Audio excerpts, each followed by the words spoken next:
ذوقن آگہی اے کے پروڈکشنز کا تعلیمی پلیٹ فارم ہے جس کا واحد مقصد سائنس کے اہم ترین موضوعات کو اس آسان اور دلچسپ انداز میں بیان کرنا ہے کہ نہ صرف سائنس کے طالب علم بلکہ عام عوام بھی اس سے مستفید ہو سکیں اور اپنے اور کائنات کے درمیان تعلق کو سمجھ بھی سکیں اور سائنس کی اصل روح کو پہچان بھی سکیں۔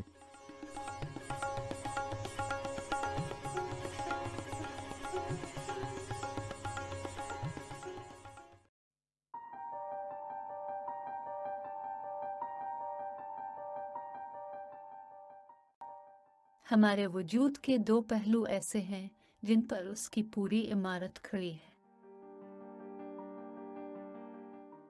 ایک طرف وہ وراثتی نقشہ ہے جس میں کہ ہمارے جسم کی تشکیل کی تمام تر معلومات پنہا ہیں، اور دوسری طرف ہمارا پورا جسم ہے جس کا ایک ایک ذرہ ایک مشین کی مانند مختلف کام سر انجام دے رہا ہے۔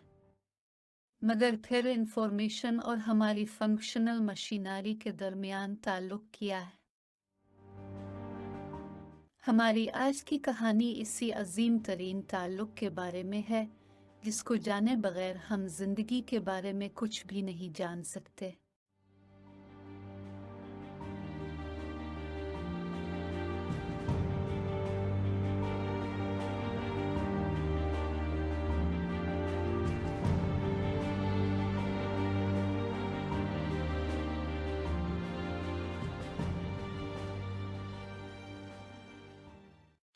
پروٹین کائنات کا سب سے پیچیدہ، لچکدار اور ہمہ جہت مالیکیول ہے۔ ہمارے جسم میں ہزارہا پروٹینز ہر وقت مختلف کام سر انجام دے رہی ہیں۔ اس وقت بھی آپ جب یہ پروگرام دیکھ رہے ہیں تو آپ کے جسم کے ہر ذرے یعنی کہ سیلز میں موجود پروٹینز کوئی نہ کوئی کام سر انجام دے رہی ہے۔ مثال کے طور پر آپ اپنی آنکھ میں موجود ریڈوپسن پروٹینز کی وجہ سے ہمارا یہ پروگرام دیکھ رہے ہیں۔ آپ کے دماغ کے سیلز یعنی کہ نیورونز میں موجود پروٹینز مثلا سوڈیم پوٹاشیم پمپس کی وجہ سے آپ اس پروگرام کو سمجھ بھی رہے ہیں۔ آپ ایکٹین اور مایوسن پروٹین کی وجہ سے اپنے جسم کے مختلف اعضاء کو حرکت دے رہے ہیں۔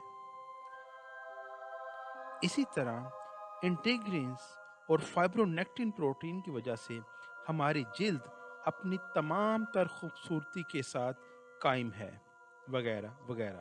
اب یہاں بنیادی سوال یہ پیدا ہوتا ہے کہ ہمارے سیلز میں پائی جانے والی انفارمیشن یعنی کہ ڈی این اے اور تمام تر افعال سر انجام دینے والی مشینری یعنی کہ پروٹین کے درمیان کیا تعلق ہے؟ ناظرین، ڈی این اے اور پروٹینز کے درمیان اس تعلق کو جاننا سائنس کی تاریخ کے سب سے بڑے چیلنج میں سے ایک رہا ہے، اور 1953 میں ڈی این اے کی دریافت اس عظیم چیلنج کو پورا کرنے کی طرف اہم ترین قدم تھا۔ اس کے ٹھیک 5 سال بعد فرانسس کرک نے تاریخ میں پہلی دفعہ ڈی این اے اور پروٹین کے درمیان تعلق کو انتہائی ذہانت کے ساتھ بیان کیا۔ پھر 60 کی دہائی میں پروٹین اور ڈی این اے کے درمیان تعلق کو جن سائنسدانوں نے دریافت اور ثابت کیا ان میں 3 اہم ترین نام یونیورسٹی آف وسکونسن کے ہرگوبند کھورانا، NIH کے مارشل نیننبرگ اور کارنل یونیورسٹی کے رابرٹ ہولی کے ہیں۔ ان تینوں سائنسدانوں کو ڈی این اے اور پروٹین کے درمیان تعلق کی گتھی سلجھانے یعنی کہ ڈی این اے کو ڈیکوڈ کرنے کے بیش بہا کارنامے پر فزیالوجی اور میڈیسن کا نوبل پرائز دیا گیا۔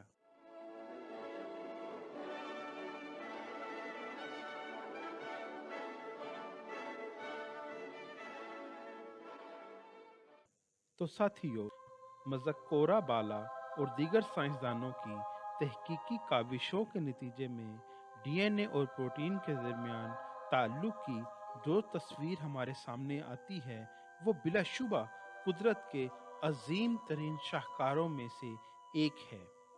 ڈی این اے سے پروٹین بننے کے عمل میں پہلا سٹیپ डी एन ए से मैसेंजर आर एन ए यानी कि एम आर एन ए के बनने का है। एम आर एन ए तकरीबन डी एन ए ही की तरह का एक मालिक्यूल है, मगर ये दो की बजाय एक ही धागे यानी कि स्ट्रैंड पर मुश्तमिल होता है।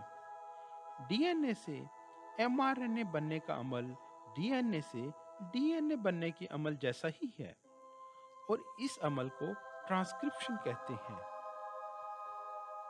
ट्रांसक्रिप्शन के दौरान डीएनए का एक स्ट्रैंड टेम्पलेट स्ट्रैंड यानी कि गाइड स्ट्रैंड बन जाता है और इस टेम्पलेट स्ट्रैंड के मुताबिक एमआरएनए का कंप्लीमेंट्री स्ट्रैंड बनता जाता है। ट्रांसक्रिप्शन का ये सारा अमल न्यूक्लियस के अंदर होता है। बनने के बाद मैसेंजर आरएनए साइटोप्लाज्म में मुंतकिल हो जाता है। साइटोप्लाज्म में मुंतकिल होते ही एमआरएनए पर राइबोसोम्स लगना शुरू हो जाते हैं। राइबोसोम दरअसल प्रोटीन और आरएनए का मजमूआ है, इसीलिए इसे राइबोन्यूक्लियोप्रोटीन भी कहते हैं। ये राइबोसोम एमआरएनए पर मौजूद तीन तीन न्यूक्लियोटाइड के मजमूए पर लगना शुरू हो जाता है। तीन तीन न्यूक्लियोटाइड के इस मजमूए को कोडोन भी कहते हैं। राइबोसोम के मैसेंजर आरएनए पर लगने के बाद एक और मॉलिक्यूल जिसको ट्रांसफर आरएनए या टीआरएनए कहते हैं राइबोसोम में दाखिल हो जाता है। टीआरएनए के एक सिरे पर एंटीकोडोन होती है। एंटीकोडोन दरअसल कोडोन के कंप्लीमेंट्री न्यूक्लियोटाइड होते हैं, जबकि टीआरएनए के दूसरे सिरे पर अमाइनो एसिड लगा होता है। इस तरह हर खास एंटीकोडोन वाले आरएनए के साथ एक खास अमाइनो एसिड लगा हुआ होता है। राइबोसोम तीन तीन न्यूक्लियोटाइड पर कदम ब कदम चलता चला जाता है और टीआरएनए अपने अमाइनो एसिड के साथ राइबोसोम में दाखिल होता और अमाइनो एसिड देकर बाहर निकलता रहता है। टीआरएनए से अलहदा होने के बाद अमाइनो एसिड दूसरे अमाइनो एसिड के साथ पेप्टाइड बॉन्ड के जरिए जुड़ता चला जाता है और इस तरह हमें अमाइनो एसिड की एक लड़ी जिसे पॉलीपेप्टाइड चेन कहते हैं मिल जाती है। ये पॉलीपेप्टाइड चेन चंद साख्तियाती यानी कि स्ट्रक्चरल तब्दीलियों के बाद एक मुकम्मल अफ़ाल करती हुई प्रोटीन बन जाती है। वो तमाम अफ़ाल जिसकी वजह से कि हम जिंदा व जावेद हैं।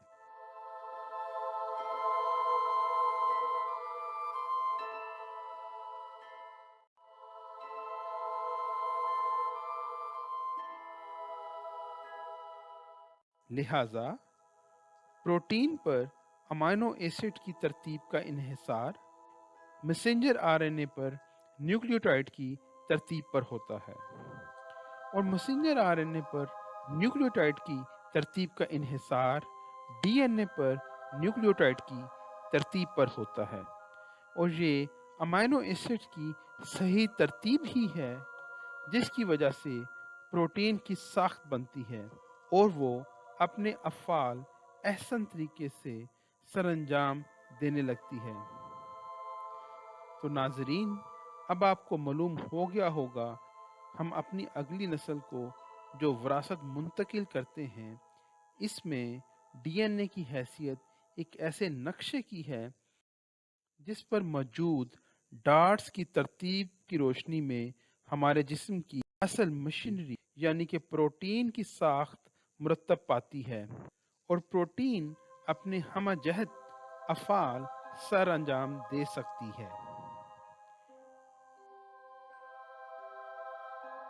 डीएनए से प्रोटीन बनने का ये हैरान कुन हद तक पुरकशिश मगर पेचीदा अमल अरबों सालों से इस कुरे अर्ज पर बसने वाले बैक्टीरिया से लेकर इंसान तक हर जानदार में जारी व सारी है।